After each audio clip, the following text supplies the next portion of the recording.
बीडच्या मांजरसुबामधील निर्णायक सभेतून मनोज जरांगे पाटील बोलतायत. थेट जाऊयात. त्यानं याचं त्याचं ज्ञान आपल्याजवळ पाजळून जायचं. उभ्या पिढ्यांचं वाटलं झालं, पायऱ्यावरच्या गप्प बसता कोणा तानात कोणी बसत नाही. आजकाल गर्व वाटत रे मला तुमचा.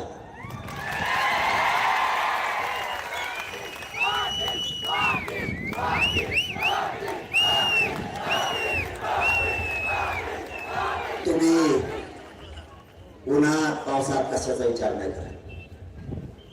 मायबाप समाजानं तुमच्यासाठी हे गोरगो सुद्धा विचार नाही करत, कशाचा मरायचा सुद्धा विचार नाही करत. मरायचा सुद्धा विचार करून पुढच्या लढाई जिंकायच्या. मला फोन आलेले ऊन पडलंय म्हणलं मी तुला फोनवाल्या सांगितलं, खात्रीने सांगतो बा एक बी मराठीच्या सलावर मागायला जाऊ शकत नाही. आणि आवाज मी तुम्हाला मायबाप म्हणलं बरं तुम्हाला खरं बोलतो. याचा बरे तू शिरकाले चावे मला हळूच फोन करून सांगितलं बाजार आहे आमच्या सणाचा तो बोलून घ्या. मग मी काय करू, मी सकाळीच व्हिडिओ मला माहित होतं बीडचा कचका कसा आहे. त्याला जर 10चा टाइम दिला ते 9च हजार, त्यांना 12चा दिला ते 11ला तैट असते. आणि मग आपण संध्याकाळी तरी हलत नाही. पण म्हणलं आता कुठं बैठका दिल्या नाही, आपण वेळेवर जाऊ. हे म्हणलं आमच्या 12 थोडं उशिरा. म्हणलं बरं उशिरा माझ्याकडे काय चुकी मग. समाज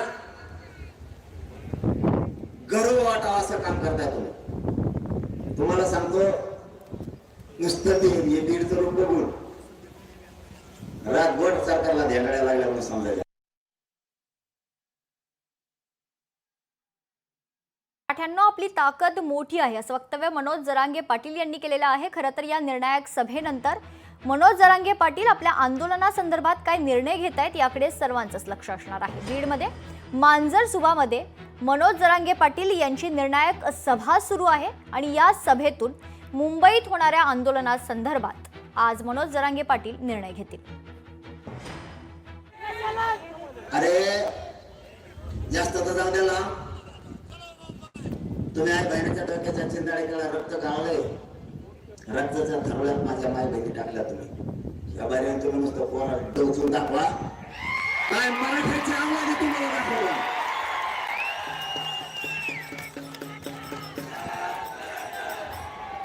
आपल्याला शांततेत जायचंय, शांततेत करायचंय. पण इथं आल्यावर एक गोष्ट कळाली मला. डीजेवर नुसता पखातच वाजत होता, गाणं एक बी वाजला. मला आणि माझ्या समाजाला काय अडचण नाही डीजे नाही वाजत त्याला तरी पण कोण दिवस कसं आहे ना त्यांना सांगतो. सत्ता बदलत असती, येत असते, जात असते, हे ध्यानात ठेवा. आणि मी इतक्या खुनशी अवलादीचा आहे. माझ्या जर एखादा डोक्यात बसला त्याचा बाजार उठितो. धमकी फमकी नाही देत, समजून सांगतोय. नसता आता आमचा पण डीजे बीड जिल्ह्यात नुसता डीजे वाजू दे. आता दुसऱ्या कोणाचा मग सांगतो तुम्हाला. डीजे मध्ये काय दहशतवादीच्या बंदूक येत काय. अरे आपले लेकर येत आरडते ओरडते थोडस आनंद व्यक्त करते. डीजे वाजू नका, नाही वाजायचं काय केला बघ त्याने केला पखा चालू ढमाडम ढमाडम ढमाडम.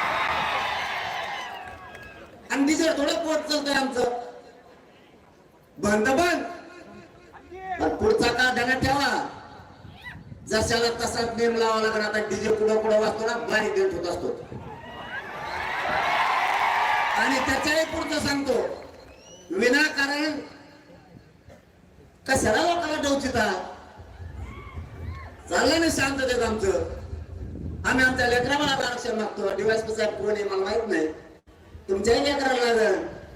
जागेवर सस्पेंड होता तुम्ही, जागेवर रिटायर.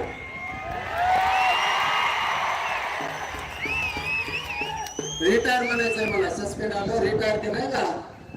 जिथं लागला तिथंच म्हातारपण होतं, तिथंच राहतो. बढतीच मिळत नाही. आणि तुम्हाला बढती मिळावं म्हणून पठ्ठा लढतोय. आणि समजा दुसऱ्याचा असला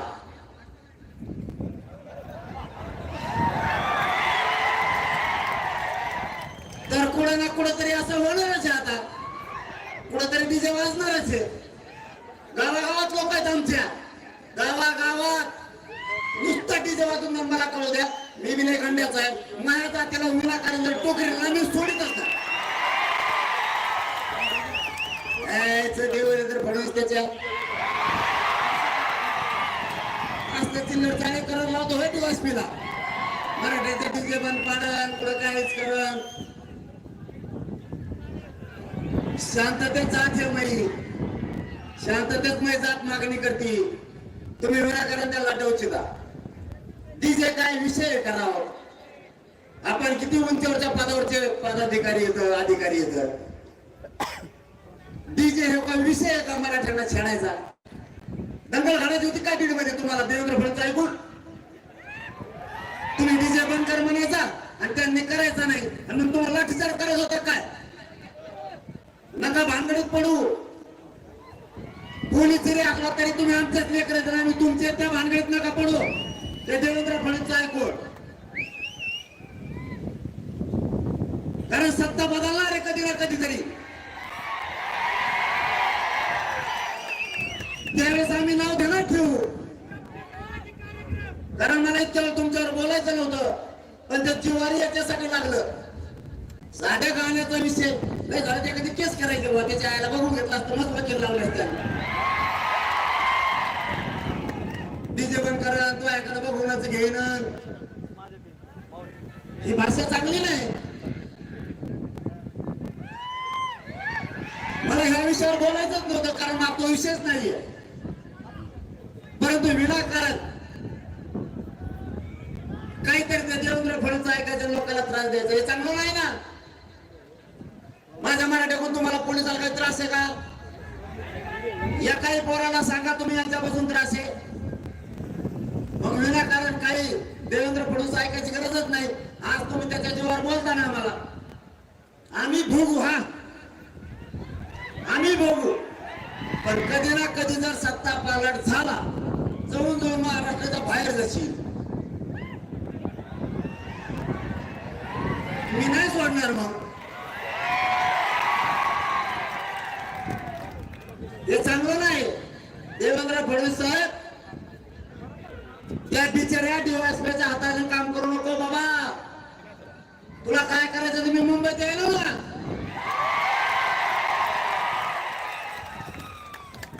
त्या बिचाऱ्या डीवायएसपीला कशाला अडचण आणतो? मी यायला मुंबईला, आपण भेटू होतो घराकडूनच आहे. मी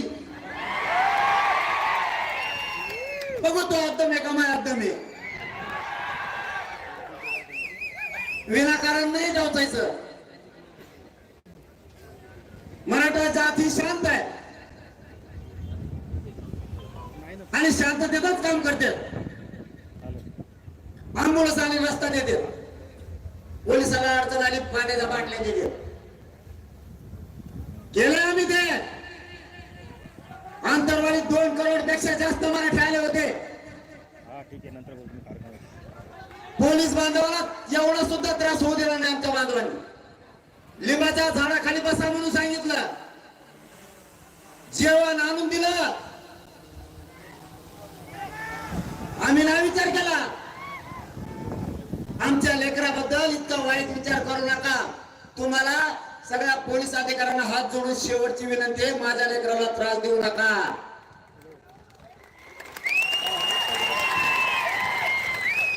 आम्हाला माहिती आहे तुम्हाला देवेंद्र फडणवीसांचे आदेश आहेत. त्याला मी आहे ना. आरक्षण नाही दिलं ना, जाऊ द्या इथून कशाला आधीच पळत होती. पाळपाळी सुरू झाली, तुम्हाला माहित नाही. दिसतंय फक्त. मराठ्यांची दखल घेतली नाही, लक्ष दिलं नाही. पण आतून अशी फाटली. त्याचाच काल एक मित्र आता माझ्या त्यांनी सांगितलं मला, दिवसामून मिळत नाव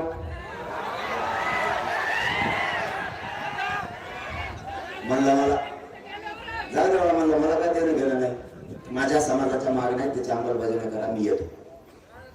आम्हाला काय मुंबईची हौस नाही, माझ्या लेकरा बाळाच्या आयुष्याचा प्रश्न म्हणून मला मुंबईला यायचं.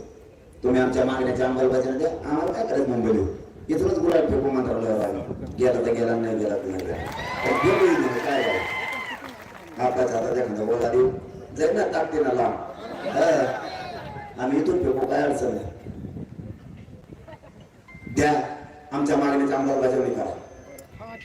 आणि देवेंद्र फडणवीस ऐकून शेवटची पुन्हा एकदा हात जोडून पोलीस बांधवांना विनंती करतो, राज्यभरातल्या लेकरा बाळाला माझ्या त्रास देऊ नका, विनाकारण कायदा सुव्यवस्था बिघडत असं काम तुम्ही तुमचं करू नका.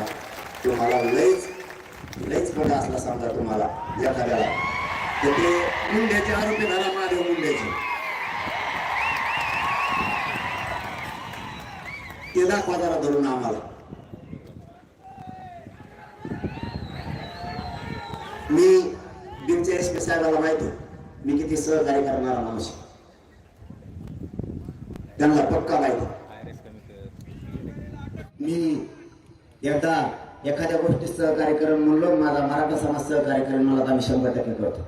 आजची केलेली चूक देवेंद्र फडणवीस ऐकून करायला नको होती, कारण डीजे म्हणजे हे दहशतवाद्याचा हत्यार नाही.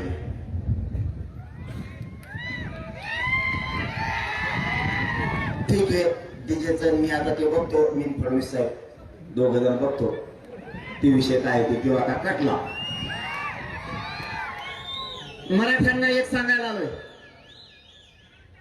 हे प्रत्येक घराघरातल्या राज्यातल्या मराठ्यांनी आता लक्षात ठेवा. 29 ऑगस्टला आपल्याला मुंबईला जायचं. 27 ऑगस्टला आपण सकाळी 10 वाजता अंतरवालीतून निघतोय. मुंबईला सगळ्यांनी शांततेत जायचंय. आरक्षण घेऊन येताना शांततेत आपण आपल्या घरी यायचं. समाजाला डाग लागण असं एकही पाऊल मराठ्यांनी उचलायचं नाही. तुमच्या लेकराला मोठं करायचं, त्याला मला उंचीवर न्यायचंय. माझ्या समाजाची खाली मान होईल असं एकही पाऊल मराठ्यांच्या पोराने उचलायचं नाही.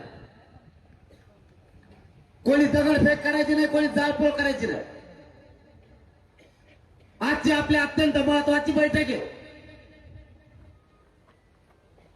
या बीड जिल्ह्याच्या नगरातून राज्यातल्या सगळ्या मराठ्यांना सांगतो तो शब्द आता कायम ठेवा.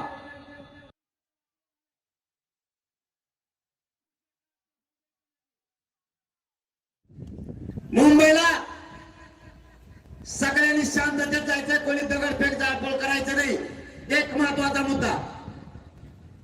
दुसरा, आपल्या शेजारी जरी कोणी जाळपोळ केली, दगडफेक केली, एकाने सुद्धा पळायचं नाही. त्याला उचलायचं आणि पोलिसाच्या गाडीत फेकायचं. जाळपोळ दगडफेक करणारी ती आपल्या संघ आलेली पैदास नाही, हे लक्षात ठेवा. सरकारने षडयंत्र करून ते लोक आपल्यात घातलेत. वेळ पडली तर त्यांना आपल्या घोषणा द्यायला लावते. ती गडू लावला, माया घोषणा द्यायला बसली, सरकारला शादी आपल्याला खुश करण्यासाठी वेगळ्या वेगळ्या घोषणा देईल आणि त्यांचेच लोक पाठवलेले म्हणते फडणवीस देत नाही. हा ना दगड ते म्हणू शकत, त्यामुळं ते आपलं नाही. आपल्यापासून 5 फुटावर जरी दगडफेक झाली तरी लक्ष द्यायचं नाही, सरळ चालायचं मुंबई का माहित नाही म्हणायला. माझ्या कोणी तू तो आवडतो फडणवीस, तू पोलीस चालली,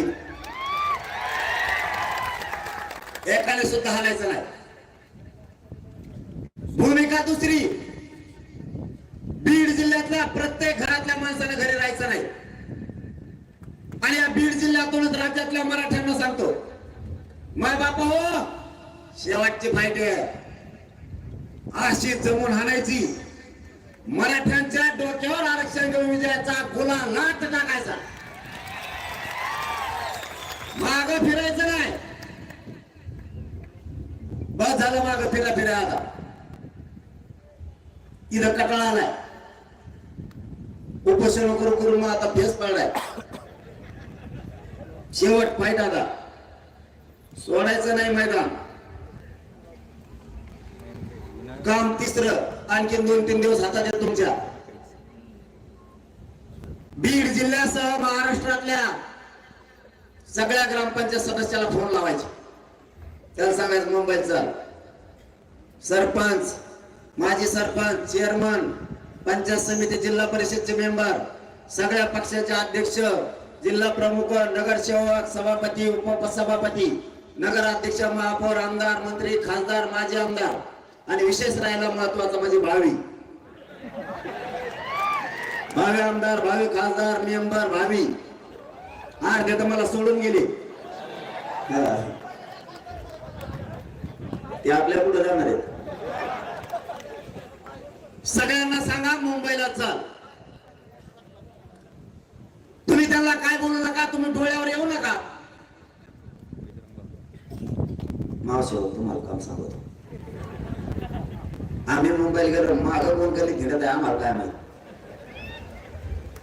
महाराष्ट्रातल्या सगळ्या मावल्यांनी एक काम करायचं इकडे गल्लीत कोण हिंडत आहे मला हळूच नाव सांगा त्याचा बाजार तो ठेवतो पाळणाच जेव्हा आपला नाही समाजाचा जेव्हा आपल्या आंदोलनात नाही जेव्हा आपल्या लेकरा बाळासाठी नाही तो आपला नाही हे बेगैर हजर नाही राहायला पाहिजे मला असं चित्र दिसतंय सध्याच जातवान अस्सल मराठ्यांची खानदानी अवलाद आहे ती घरात यावेळी झोपूच शकत नाही त्याच त्याला अपमान वाटणार आहे घरी झोपल्यावर कारण घरच्या माय मावल्या घरची ताई त्याला म्हणणार आहे सगळा महाराष्ट्र झुंजतोय तिकडं मैदानात सगळा महाराष्ट्र तिकडं लढतोय आपल्या लेकरा बाळासाठी तुम्ही घरात झोपला त्यालाच त्याची जिंदगीची लाज वाटणार आहे की मी मराठा असून सुद्धा घरात झोपलो चौथं काम डॉक्टर वकील मास्तर आणि श्रीमंत राजकारणी मराठी यांना म्हणा एवढ्या तुमच्या गाड्या बाहेर काढा कावळे आवडू नये म्हणून झाकून कधी देऊ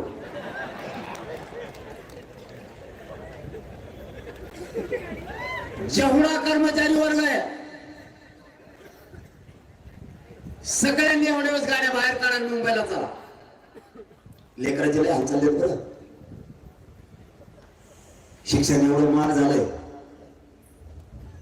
लेकरा बाळाचं जीणं मुश्किल झालंय आपल्या पोरी बाई लेकर बाळ डॉक्टर होतील वकील होतील इंजिनियर होतील MBBS होतील MD होतील PSI होतील तहसीलदार होतील कलेक्टर होतील आपल्या घरात लालीवाई तर लेकरा बाळ आयुष्यात सुखी समाधानी होते मराठी विसरू नका हमेशाच नुसतं नेत्याचं नाव पळू नका